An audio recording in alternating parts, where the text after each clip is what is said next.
창업 후 5년의 기간 동안 작게는 50%에서 많게는 최대 100%의 세액을 감면해주는 혜택인 만큼 절대 놓치면 안 되는 혜택입니다.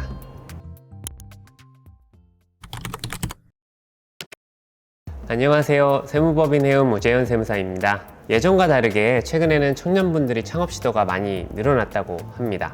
새로운 사업을 시도하는 청년분들을 위해 오늘 제가 소개해드리고자 하는 제도는 청년 사업가를 위해 정부에서 제공하고 있는 파격적인 세제 혜택인 청년 창업 세액 감면 제도입니다. 청년 창업 세액 감면 제도는 그 명칭에서 알 수 있듯이 신규로 사업을 창업하는 청년을 대상으로 세액 감면을 해주는 제도입니다. 창업 후 5년의 기간 동안 작게는 50%에서 많게는 최대 100%의 세액을 감면해주는 혜택인 만큼 절대 놓치면 안 되는 혜택입니다. 감면 혜택이 큰 만큼 여러 가지 조건을 가지고 있으니 면밀히 살펴보고 준비해야 하는데요. 그 조건에 대해서 간단히 살펴보도록 할게요. 먼저 대표자의 연령 조건부터 살펴보겠습니다. 청년이라는 이름이 들어간 만큼 대표자의 연령 제한 요건을 가지고 있고 15세에서 34세까지를 청년으로 보고 있습니다. 이때 병역을 이행한 대표자라면 최대 6년까지 추가로 인정을 해주는데요. 예를 들어 창업을 한 나이가 38세이고 병역을 5년간 이행했다면 창업 나이를 33세로 인정해 주는 것이죠.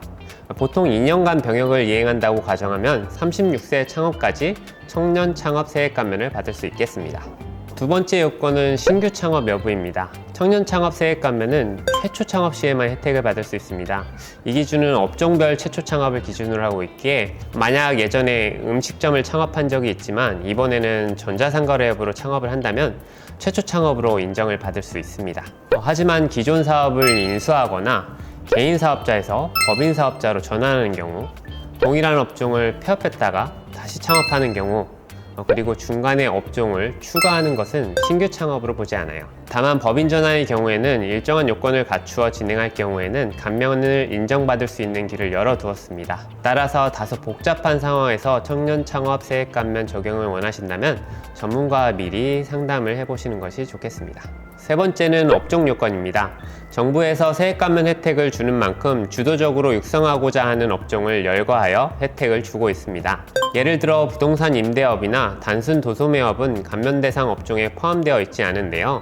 여러 가지 업종을 동시에 진행하신다면 해당하는 업종과 아닌 업종을 구분하여 감면을 받을 수 있으니 사전에 확인하여 진행하는 것이 좋겠습니다. 네 번째는 지역 요건입니다. 우리나라 산업이 많은 부분이 수도권에 밀집해 있다 보니 지역 균형 발전을 위해 수도권이 아닌 지역에 창업을 할 때 더 많은 혜택을 주고 있습니다.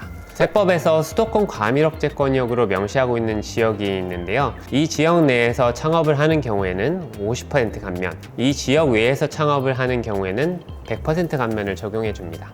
따라서 내가 사업을 반드시 수도권 과밀억제권역 내에서 하지 않아도 되는 경우에는 사업장 위치를 조정하여 100% 감면을 받는 것이 좋겠죠. 참고로 창업을 수도권 과밀억제권역 외에서 하였더라도 감면기간 내에 수도권 과밀억제권역 내 지역으로 사업장을 이전하면 감면 혜택이 50%로 줄어드는 점도 알고 계셔야 합니다. 오늘은 청년 창업가 분들을 위해 청년 창업 세액 감면의 요건들에 대해 간략하게 알아봤습니다. 주요 요건들을 살펴보았지만 창업자분들 상황이 다양한 만큼 사전에 요건 검토를 정확하게 해보고 사업을 시작하여 감면 혜택을 놓치지 않는 것이 중요합니다. 청년 창업 세액 감면에 대해 사전 검토가 필요하시거나 더 궁금한 점이 있으시다면 상담 신청을 남겨주세요. 지금까지 우재현 세무사였습니다.